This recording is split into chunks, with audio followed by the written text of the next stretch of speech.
Queridos hermanos, hoy iniciamos nuestra tercera semana de Cuaresma. Hoy es el tercer domingo de Cuaresma y sigue nuestro camino penitencial, nuestro camino cuaresmal para llegar a las fiestas tan hermosas de la Pascua. En la primera lectura seguimos escuchando las distintas alianzas de Yahvé con el pueblo de la antigua alianza. Hace 15 días, la alianza con Noé. No habrá otro diluvio más sobre la tierra. Hace 8 días, la alianza con Abraham. Te haré padre de una gran multitud, tan grande como las estrellas del cielo, como las arenas del mar. Hoy escuchamos en la primera lectura la promulgación de los 10 mandamientos, que es de gran trascendencia para el pueblo de Dios. La alianza con Moisés. Los mandamientos se cumplen y se deben cumplir no por temor a Dios, no por temor a un castigo, sino porque amamos a Dios y amamos al prójimo. Es lo que escuchamos en la primera lectura. Escucha, Israel, yo soy el Señor tu Dios, no tendrás otro Dios fuera de mí. Y tú serás mi pueblo. Esa es la alianza con Moisés. Yo seré tu Dios, tú serás mi pueblo. Amarás a Dios pues con todo tu corazón, con todo tu ser, con toda tu mente. No harás mal uso del nombre del Señor tu Dios. Acuérdate de santificar el sábado. Honrarás a tu padre y a tu madre. No matarás. No cometerás adulterio. No robarás. No darás falso testimonio contra tu prójimo. No codiciarás la casa de tu prójimo, ni sus bienes. Esos mandamientos, pues son mandamientos siempre antiguos y son siempre nuevos. Son los mismos mandamientos que ahora también nosotros tenemos que cumplir. Amarás al Señor tu Dios con todo tu corazón. Amarás a tu prójimo como a ti mismo. Honrarás a tu padre y a tu madre. No matarás. No robarás. Esa es la alianza, pues, decía, porque la alianza en toda la historia de la salvación es una constante. Esa es la alianza con Moisés y es la alianza con nosotros. O sea que sigue la historia que nos viene presentando la liturgia de la palabra, la historia de la salvación reflejada en estas alianzas que Yahvé va haciendo con su pueblo, hasta llegar a la alianza última, definitiva, la más perfecta, la más hermosa, que es la alianza con Jesucristo nuestro Señor, o la alianza con nosotros por Jesucristo nuestro Señor, sellada con la sangre del Cordero Inmaculado. Mejores promesas, mejor mediador, Jesucristo nuestro Salvador. En la segunda lectura, San Pablo nos predica a un Cristo crucificado. Predicamos a Cristo y a Cristo crucificado. Y ese Cristo crucificado es escándalo para los hombres, pero sabiduría de Dios para los elegidos, para los llamados. Cristo es la fuerza y la sabiduría de Dios, porque la locura de Dios, si así se le puede llamar, que Dios tenga locura, es más sabia que la sabiduría de los hombres. Y la debilidad de Dios, si es que así se puede decir, que haya debilidad en Dios, es mucho más fuerte que la fuerza de los hombres, dice el apóstol.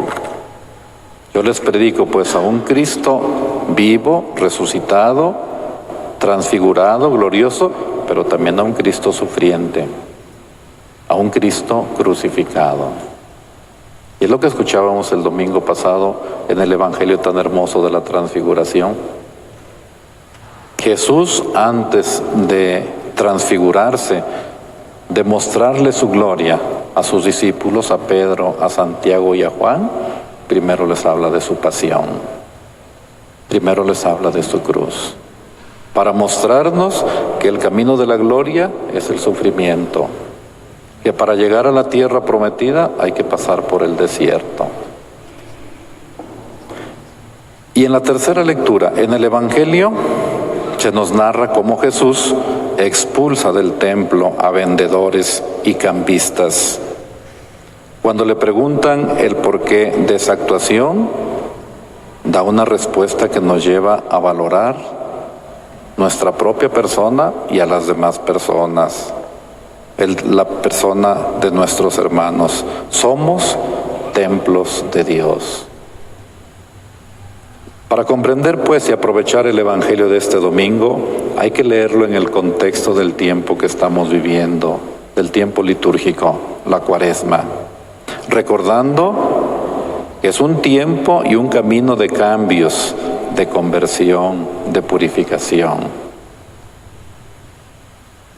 La expulsión de los vendedores y los cambistas representa desde la lógica humana una locura de parte de Jesús, porque se atrevió a desafiar a las autoridades del templo y a poner en duda la sacralidad del recinto. Pero Jesús nos invita a ir más allá de las cosas materiales. Su inexplicable reacción responde a una toma de postura ante las infidelidades y la falta de coherencia con la vida de fe. Por eso la primera lectura nos recuerda que el precepto central de la alianza es amar a Dios sobre todas las cosas, no jurar, no usar su nombre en vano, santificar las fiestas. En cambio, Jesús encontró en el templo un mercado, encontró un mercado montado en nombre de Yahvé, donde se materializaba la fe en un indigno intercambio de animales, de monedas. Y por ningún lado encontró la justicia, el respeto y el amor por el hermano. Por eso les dice, mi casa es casa de oración y ustedes la han convertido en cueva de ladrones. De su voz, pues, emerge un reclamo que nos interpela: no conviertan en mercado la casa de mi Padre. El celo por esa casa donde Dios mora se va transformando poco a poco en un celo por la divinidad, por el espacio destinado a la divinidad, pero también por el hombre, quien desde la lógica del Evangelio se ha convertido en templo vivo del Espíritu. Y así el amor al prójimo se presenta como un imperativo en la vida de los seguidores del Señor. No debemos olvidar que el amor a Dios solo es real cuando se ama al prójimo. Y nos dirá San Juan, si me dicen que aman a Dios y no aman a su hermano, pues no les creo. Son unos mentirosos. Si no aman a su hermano, a quien ven todos los días, con quien conviven, a quien tratan, ¿cómo se atreven a decirme que aman a Dios? A quien no ven sino solo con los ojos de la fe. Si amas a Dios, tienes que amar a tu hermano, a tu semejante. Si amas a tus prójimos, ese amor te eleva y te lleva a amar a Dios. Por eso decía, el amor del prójimo se presenta como un imperativo en la vida de los seguidores del Señor. El amor a Dios solo es real cuando se ama al prójimo. El templo simbólico, que es el mismo Jesús, donde se recupera la dignidad de la persona y la centralidad del hombre, es ahora el espacio privilegiado para el encuentro con Dios. ¿Cuál es la enseñanza, pues, de la palabra de Dios en estas lecturas que acabamos de escuchar, en esta palabra de Dios que acabamos de celebrar? La enseñanza es: ¿no saben ustedes que son santuarios de Dios y que el Espíritu de Dios habita en ustedes?